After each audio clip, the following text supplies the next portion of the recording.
Part 2 of completing the square, this is how to actually solve the equation using this method. So, 5 easy steps. First of all, you got to set it up. So there's 2 things you got to pay attention to with the setup. First of all, you need to move your constants over. So that's like you need all of your x's on one side of the equation, all of your constants on the other side. You also need to make sure that you have a 1x squared. So you might need to divide by something so you have that 1x squared. At least at this point, this is what we're going to work with. We'll learn in Algebra 2 how to deal with it if it's 2x squared or 3x squared. But for now, get it to this. It'll make your life easier. So once you have it set up, now we're going to complete the square. And we learned in the last one that completing the square just means add b over 2 squared. Now you have a perfect square trinomial. This number 3 is the most easily forgotten one, so I put a star around it. I want you to put a star around it, circle it, box it, put more stars, put big old arrows to it. Do not forget this step right here. You have to balance your equation. Let's pretend this is like 25. So if you add 25 on one side of the equation, you have to do it on the other side of the equation too.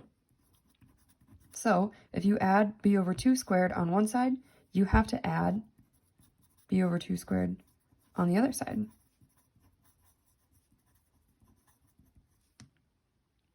Now we can go into the factor. Factoring is taking our perfect square trinomial and factoring it into this form. Then we can solve.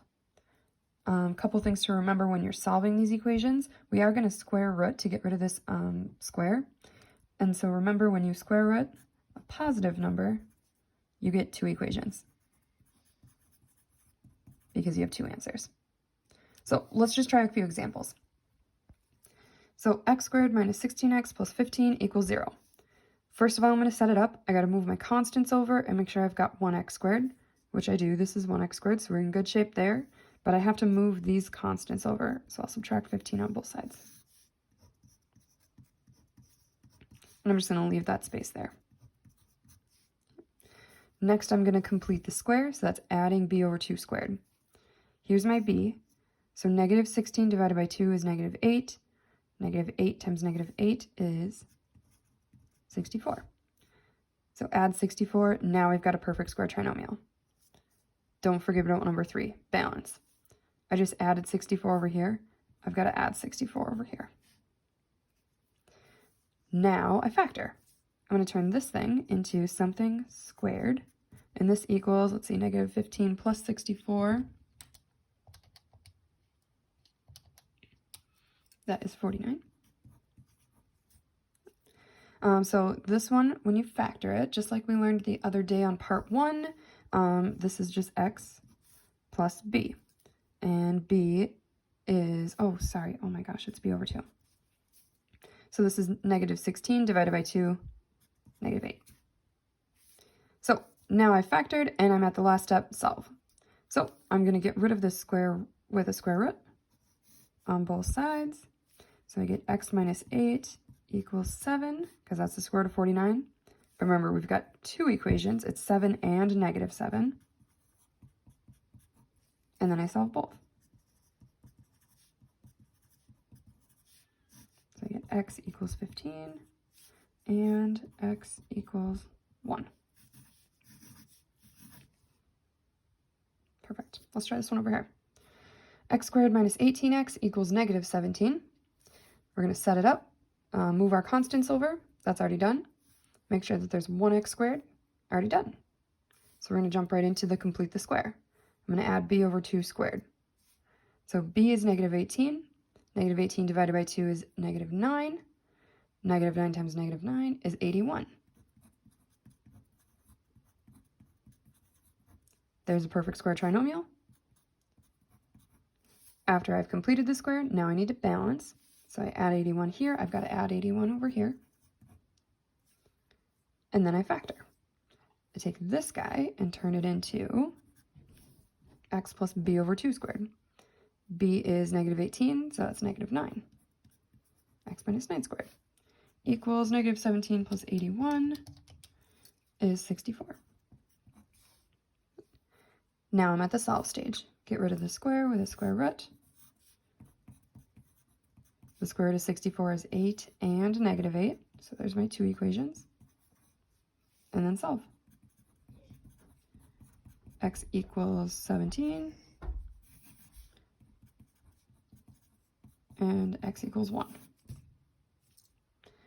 Let's try one that needs a little more setup. So, first of all, I'm looking at this and I see that it's not a 1x squared, so I'm going to have to deal with that. But I'm going to start by moving these constants over.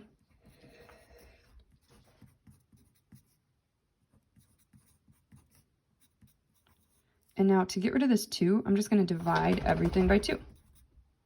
Remember, you can do that. You're just solving an equation. Do on one side as you do on the other. So I've got x squared now plus 10x equals 4. Now I'm ready to complete the square. B is 10, so 10 divided by 2 is 5. 5 times 5 is 25. Remember to balance. If I add 25 on this side, I got to add 25 on this side. And then factor. So I get x plus b over 2, and that equals 29. So to solve, I'll square root both sides. Square root of 29. I don't know what the square root of 29 is, so I'm just going to leave it at the square root of 29. But it still is positive and negative.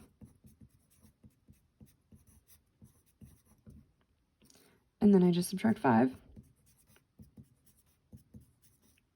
And I get x equals negative 29 minus 5. And x equals negative square root of 29 minus 5. You can leave it like this, or you could go into your calculator and find that the square root of 29 is 5.38, and if I'm subtracting 5, this is like 0.385, and we can do the negative square root of 29, and then subtract 5, negative 10.385.